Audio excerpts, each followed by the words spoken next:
Salute amici miei, sono qui su questo canale per parlare di un vero genio chiamato Leonardo da Vinci. Hai capito?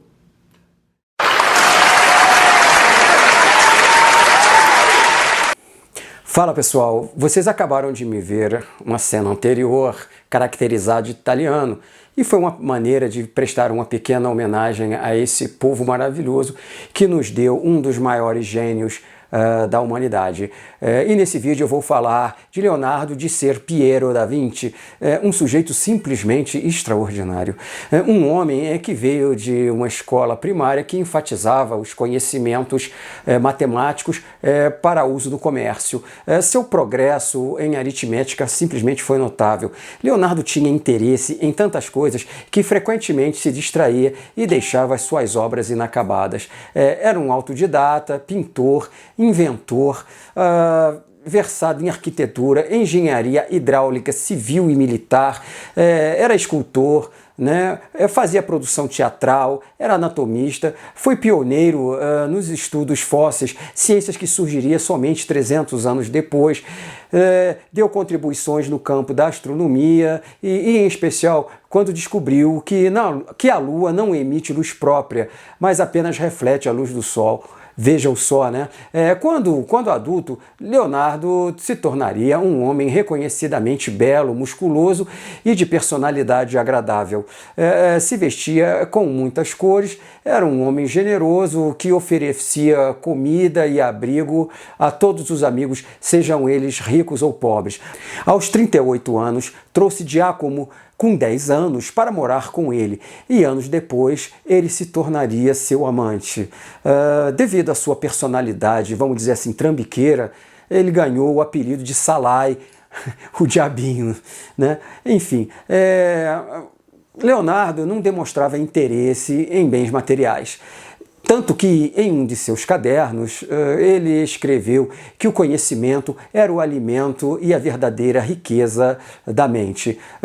E não era à toa que ele gastava mais tempo à procura de conhecimento do que trabalhando em tarefas mais rendosas, não é? Por ser descendente de uma longa linhagem de tabeliães, Leonardo tinha o hábito de manter tudo registrado. Rascunhava ideias, observações, fazia listas e desenhos. Deixou cerca de 7.200 páginas de anotações, assim, meio que bagunçadas, né? Em cadernos. E alguns deles assim, eram caderninhos que ele carregava pendurado no cinto, que são objetos, inclusive, de pesquisa de historiadores até os dias de hoje. Aos 14 anos, foi enviado por seu pai a um mentor chamado Verrocchio, que comandava um dos melhores ateliês de Florença.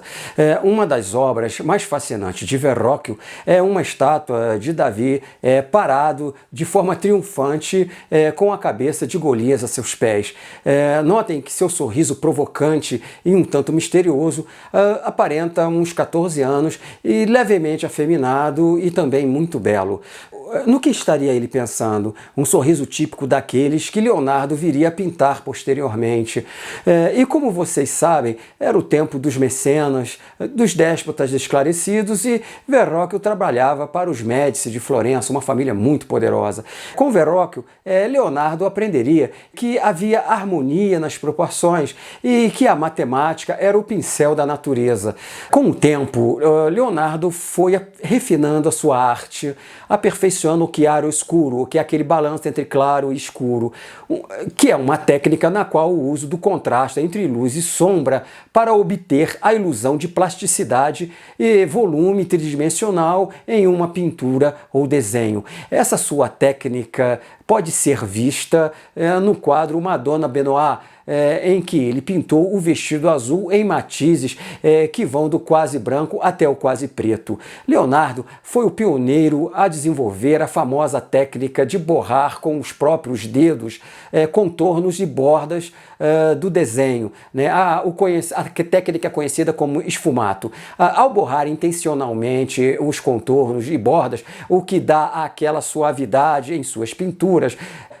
Esfumato, como o nome sugere, é um derivativo da palavra fumaça em italiano, que imita a dissipação e o desaparecimento gradual no ar. Essa técnica pode ser vista em um de seus primeiros desenhos, que retrata um guerreiro romano com o rosto enrugado e o capacete bem ornamentado. Leonardo também trabalhava como produtor teatral, criando vestuário, cenografia, maquinário de palco, efeitos especiais, carros alegóricos, estandartes e espetáculos. Ele era o Joãozinho 30 da Renascença. E não é só, construiu com as próprias mãos uma lira em forma de cabeça de cavalo que tocava enquanto cantava com sua bela voz, encantando a corte dos Sforzas em Milão, onde era conhecido como Leonardo o Florentino. Também foi o melhor improvisador de verso de sua época. Podemos até dizer que foi o melhor rapper de sua época, provavelmente.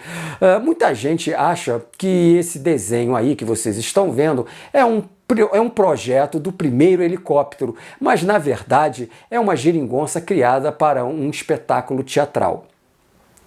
Verrocchio não era conhecido por pintar a natureza, isso não era o forte dele. Ele era mais escultor do que pintor.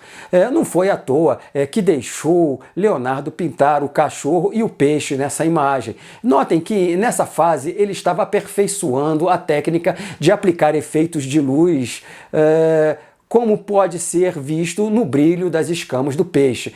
Graças às esculturas em movimento de Verrocchio, Leonardo começou também a dar movimento às suas pinturas, que até então eram estáticas, né? Leonardo não usava tinta a óleo, mas pigmentos misturados com gema de ovos, né?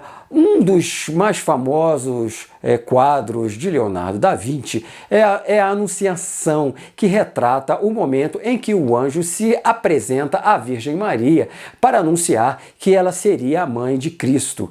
Nessa fase, Leonardo, aos 20 e poucos anos, ainda estava longe de ser o talentoso artista que viria a ser. Nessa obra, ele utiliza uma técnica chamada anamorfose, na qual os elementos são distorcidos propositalmente quando olhados de frente, para que fiquem normais quando olhados pelas laterais, né? Ou seja, em perspectiva, não é? Já em Madonna do Cravo ou Madonna de Munique, há um dos primeiros exemplos do uso da anatomia ao dar delicadeza nas articulações da criança e da técnica do chiaroscuro. Nela também se percebe fortes contrastes de luz e sombras para produzir um realismo tridimensional.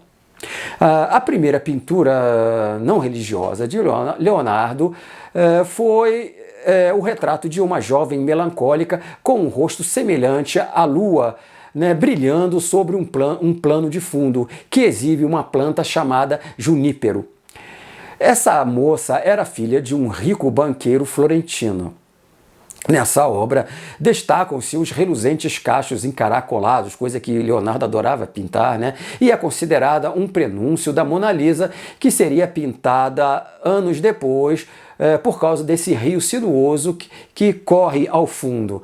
Se você se aproximar desse quadro, que está exposto no National Gallery em Washington, verá a marca de um dedo à direita da linha do queixo de Ginevra, né? Isso porque Leonardo usava os dedos para borrar a pintura e dar a ideia de esfumados, para evitar linhas muito marcadas e definidas ou transições abruptas. Foi o primeiro retrato psicológico que sugere emoções secretas e que culminaria com a Mona Lisa, o maior retrato psicológico da história. Leonardo era conhecido por não terminar nenhuma de suas obras, né? Historiadores de arte teorizam que ele tinha uma ideia de arte tão sublime que via defeitos até mesmo naquilo que outros achavam que era um milagre, né? Na verdade, ele gostava mesmo mais da concepção do que da execução. Todo mundo sabe que Leonardo era um anatomista e, por essa razão, aplicava seus conhecimentos anatômicos em sua arte. Veja o quadro chamado São Jerônimo no Deserto. É uma obra inacabada, para variar, né? E nela podemos ver o santo que traduziu a Bíblia em seu retiro como eremita no deserto, esquálido e debilitado, desabilitado, exalando vergonha, enquanto parece implorar perdão. Mas nos olhos podemos notar sua força interior.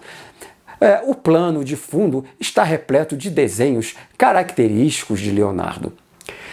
Um afloramento rochoso e uma paisagem enevoada. Notem também a carga psicológica que a imagem transparece. Muitos de vocês já viram aquele desenho chamado O Homem Vitruviano. Esse desenho simboliza a relação harmônica entre o homem e o universo. Sua origem está no livro de Marcos Vitrúvio Polião, daí o nome Vitruviano, um soldado romano da época de César, especialista em projetos de construção de máquinas de artilharia. Esse livro, séculos mais tarde, se tornaria uma metáfora definidora do humanismo renascentista. A relação entre o microcosmo do homem e o macrocosmo da Terra.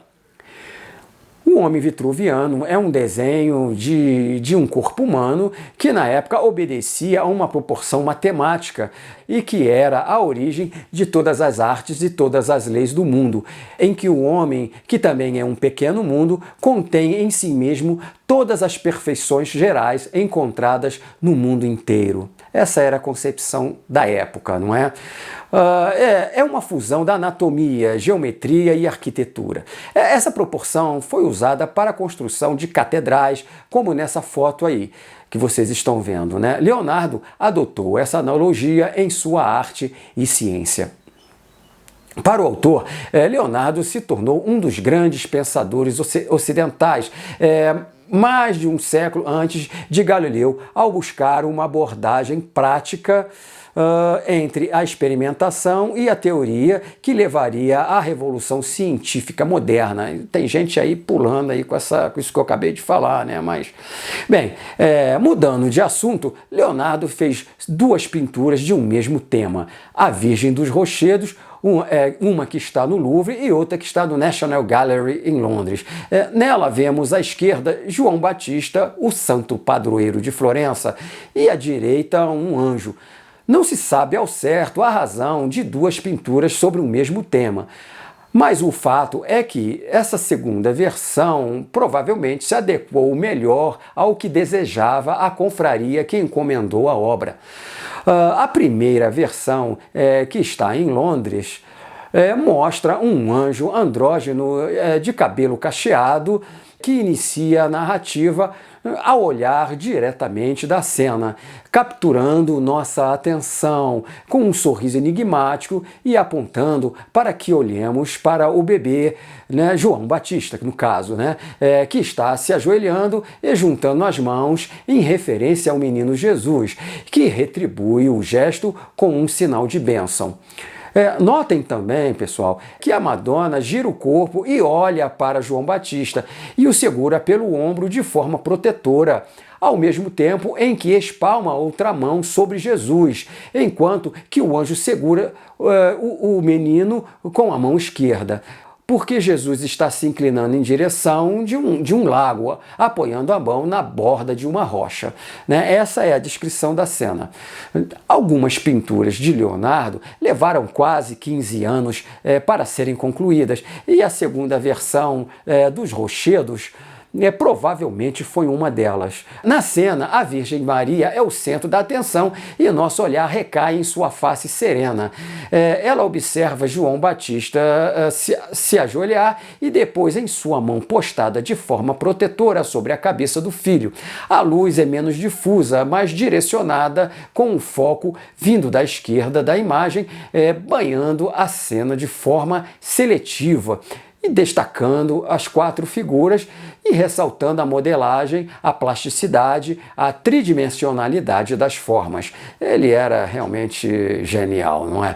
Nessa segunda versão, vemos um gritante exemplo de como Leonardo usou seu conhecimento científico para enriquecer sua arte, dada a impressionante reprodução das características geológicas da gruta. Vejam como ele pintou rochas sedimentares desgastadas de arenito. E em cima da cabeça da Virgem e no canto superior direito da imagem há formações rochosas e salientes e pontiagudas com facetas que reluzem ao sol. E não é só ele pintou um tipo de rocha chamada diábase, uma rocha ígnea intrusiva formada pelo resfriamento de lava vulcânica. Até as rachaduras verticais causadas pelo resfriamento estão retratadas de forma precisa. Leonardo teve o cuidado ainda de colocar as plantas cujas espécies foram escolhidas e colocadas tendo em vista a rocha do arenito, né? Que retém a umidade necessária para as plantas se fixarem nele. Bem, vamos fazer uma pausa aqui para continuar no próximo vídeo, onde irei falar sobre outras obras desse maravilhoso artista. Eu vou ficando por aqui agora, pessoal, para o vídeo não ficar muito longo, não é? E na próxima oportunidade eu vou dar continuidade a esse assunto tão maravilhoso que são as obras de Leonardo da Vinci, tá bom? Então me aguardem, porque eu vou me despedindo com aquele abraço!